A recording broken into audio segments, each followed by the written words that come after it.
My homage to the Buddha, Namami Buddhan. Today in this video, I would like to bring the fact that contained in Sonadandasutta. It is also in deeghanikaya in vagga.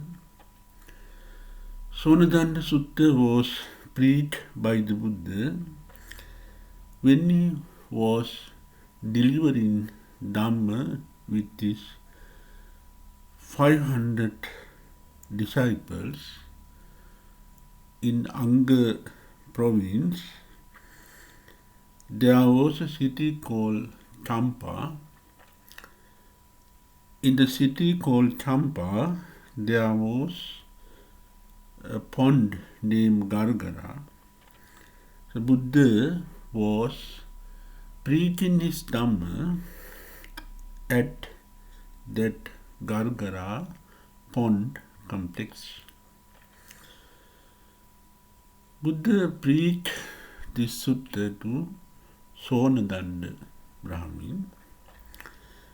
Sonadanda Brahmin was a real Brahmin, and he was honored by King Bimbisara because he was a Brahmin by their pedigree up to 7th generations, more than 7th generation. He was a Brahmin, and also he was a virtuous Brahmin. He developed morality, he developed wisdom. So he was regarded as the virtuous Brahmin. King Bimbisara gifted him a large extent of properties, wealth. He was living with those facilities in royalty, in the pride of royalty, or as a hierarchical person. He was living there. One day he was resting in his veranda. He saw so many Brahmins and householders. They were going towards the pond Gargara. He asked his steward. Then the steward said about the Buddha and his delivering Dhamma and his disciples and the large gathering to listen to Dhamma. In that way, his steward explains things happened there. However, Brahmin Sonadanda intended to meet the Buddha and listen to him or have a debate with him. Anyway, he wanted to discuss with the Buddha. He took interest. He felt instinctively interest to listen to the Buddha. So he sent his stewards saying to the people who had gathered at the Gargara pond complex that Brahmin Sonadanda would arrive at the Gargarapon complex to discuss with the Buddha. There were other group of Brahmins who had gathered for the religious purpose at the Gargara pond complex nearby the Buddha. They heard that Sonadanda Brahmin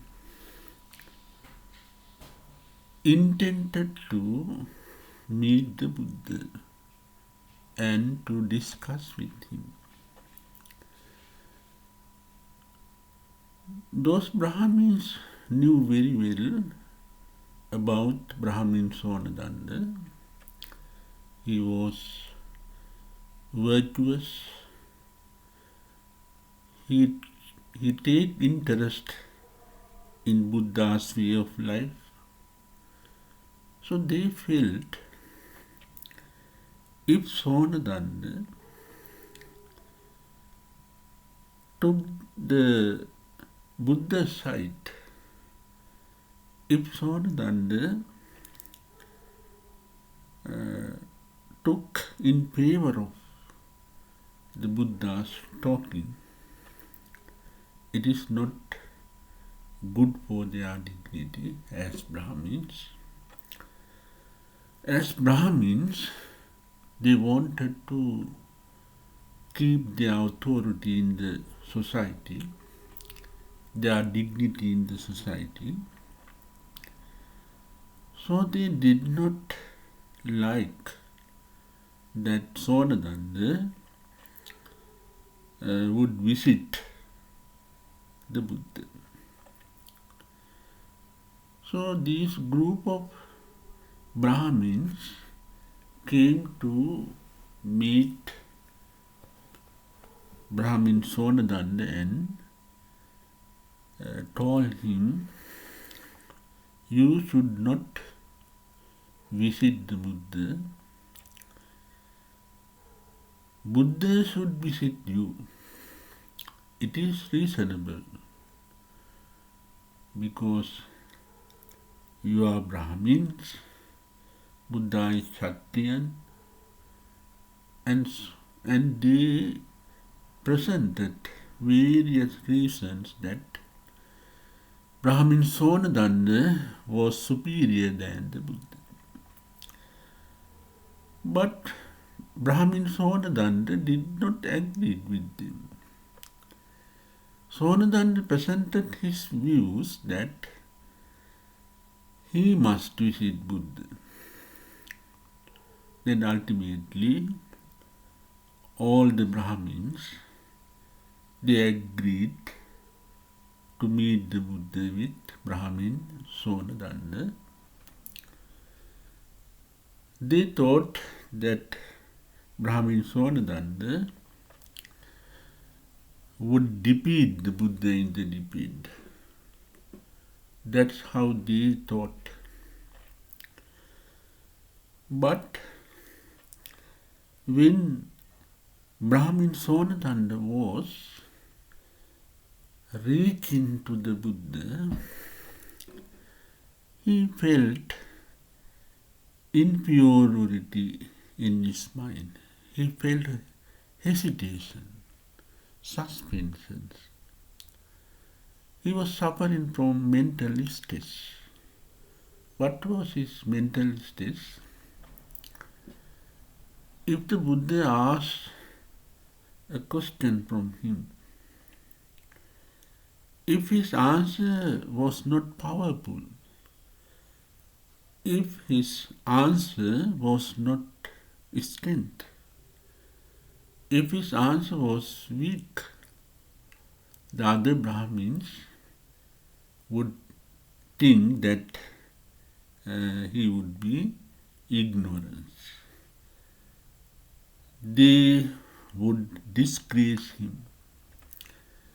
After the disgracing, he would lose his property. He would lose his dignity. In that way, Brahmin Sonadanda was thinking. He was in the mental state. Buddha know his mind, the condition of his mind. Buddha asked, I would ask questions from you from the subject matter that you know. I would ask questions from Vedic philosophy, Vedic scriptures, revelations. Then Sonadanda was satisfied. He got away from his mental state. He was ready to discuss with the Buddha. During the Buddha's time, there were so many religious and philosophical teachers. In Sonadandasutta, Buddha has pointed out there were three categories of religious and philosophical teachers of the time. One category was they gained and developed their final knowledge on the revelations, such as Vedic scriptures. What were there in Vedic scriptures, they acknowledged them, they believed in them. On the basis of that revelation, they developed their final knowledge. There was other category. They were rationalists. They claimed their final knowledge on the rational speculation. They were called Tanki Vimansi. They depend on arguments. They claim their final knowledge on the basis of rational speculation. They did not know all the facts of the subject matter. The third category, they did not claim their final knowledge on the revelations. They had or developed their final knowledge basis on their personal experience derived from their extra sensory perfections. Buddha introduced himself that he had come under the third category. The religious teachers who gain their final knowledge basis on the personal experience derived from extrasensory perception. Brahmins, they form their final knowledge on the basis of Vedic philosophy. According to the Vedic philosophy, they categorized whole the society into four castes called Brahmana, Kshatriya, Vaishya, Sudra. Brahmana, Brahmins. Kshatriya, kings. Vaishya, merchants. Sudra, artisans. They claim that depending on the revelations, they claim that Brahmins were the superior. Brahmins were the superior, so they formed the authority, dignity in the society. Buddha had to fight with them to get away those ideas, to get away those speculations. Buddha explained that when we find superiority of the persons on the pedigree, on the lineage, then the Kshatriyans were the superior than Brahmins. But any person, even from artisan, Sudra, if they developed Vidya Charana Sampanna, that is morality and wisdom, he is superior among men and gods, among human beings and gods. Buddha always explained that idea in several suttas. Buddha presented his views against the social embarrassment created by Brahmins. There was racism.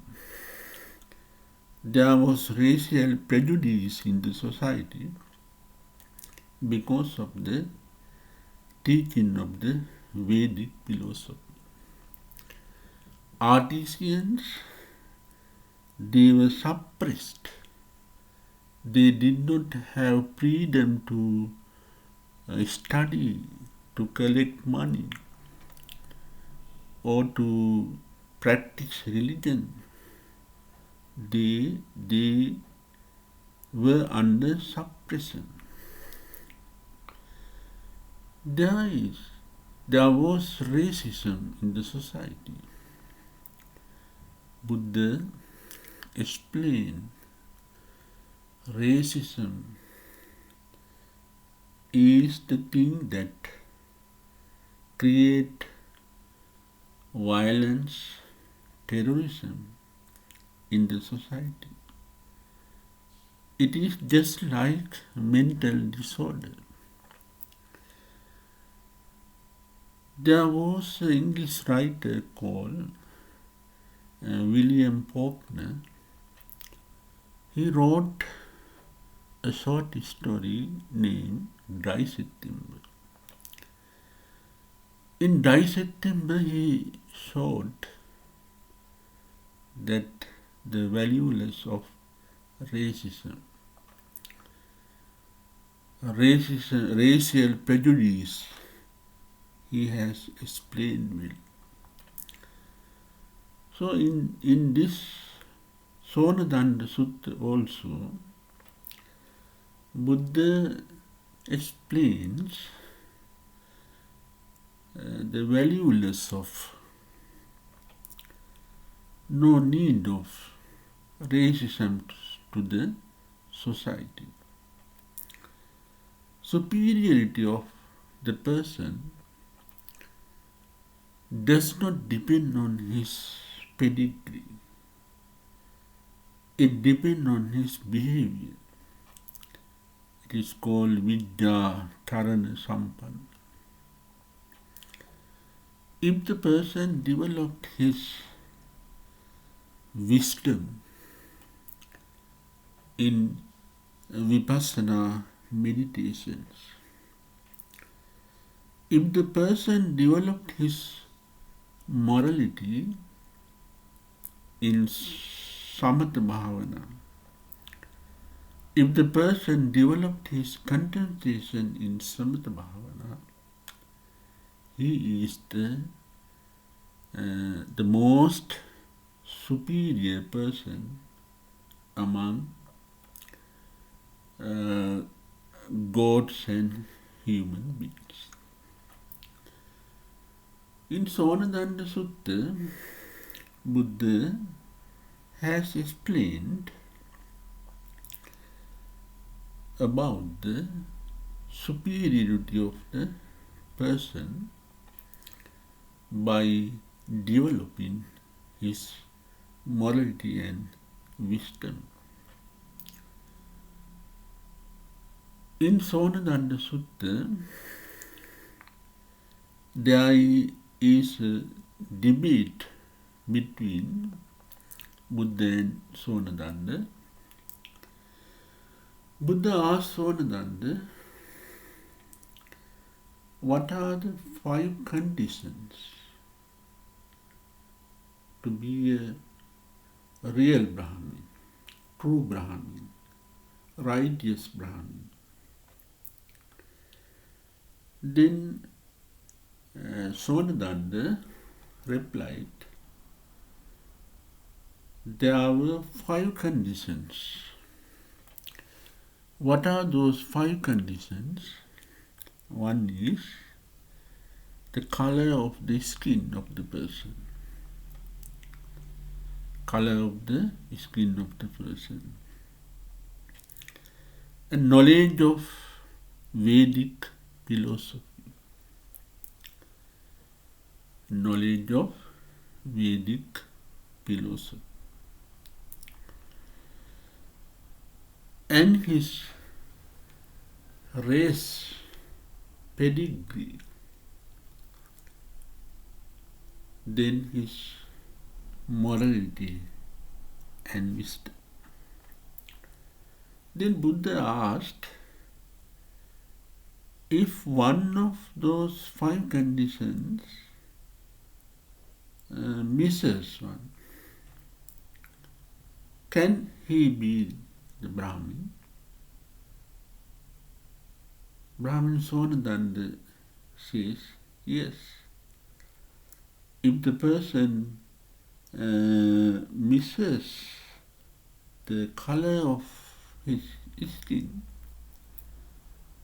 if he has completed those other 4 conditions, he can be a Brahmin. Then the Buddha asked,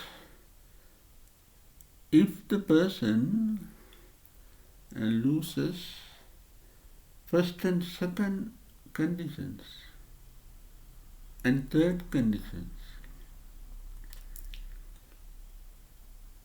the Brahmin Sonadanda replied, yes, he can be a Brahmin. He can be a true Brahmin. Then Buddha asked, if he misses morality and wisdom, but he has completed other 3 conditions, like the color of his skin, the knowledge of Vedic philosophy, race, then Brahmin Sonadanda replied, no, he can't be a true Brahmin. If he loses his wisdom and morality. Other Brahmins, they were listening carefully to the debate and they opposed Brahmin Sonadanda. They opposed and said, Brahmin Sonadanda should not say in that way. If Brahmin Sonadanda says the person can't be a true Brahmin without morality and wisdom, automatically Brahmin Sonadanda comes under the category of the Buddha. He was in favor of Buddha. So they opposed. Then the Buddha said, those Brahmins, if you think that Brahmin Sonadanda is not clever enough to debate with me, instead of Brahmin Sonadanda, you can debate with me. Then Brahmin Sonadanda said, no, Buddha may keep silent. I will explain them. So Brahmin Sonadanda explained them. If the person misses his morality and wisdom, if he has completed his color of the skin, knowledge of Vedic philosophy, race, he can't be a true Brahmins.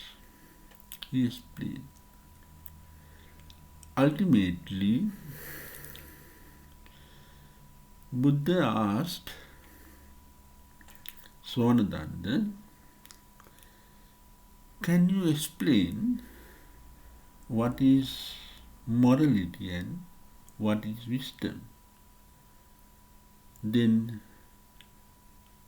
Brahmin Sonadanda said, I can't explain the word morality and wisdom, Sila and Panya. I can't explain them, but I know them in words only. I can't define them. So Brahmin Sonadanda appealed the Buddha to explain what is Sila, what is wisdom. Buddha explained them. So Brahmin Sonadanda and other Brahmins, they were pleased by the Buddha. They took interest in the expressions of the Buddha and they appealed that they are to be regarded as Buddhist upasaka. Hereafter, they say that they will follow the Buddha's way. They became Buddhist upasakas. Thank you very much for listening to me. Blessing of the triple gems be showered upon you.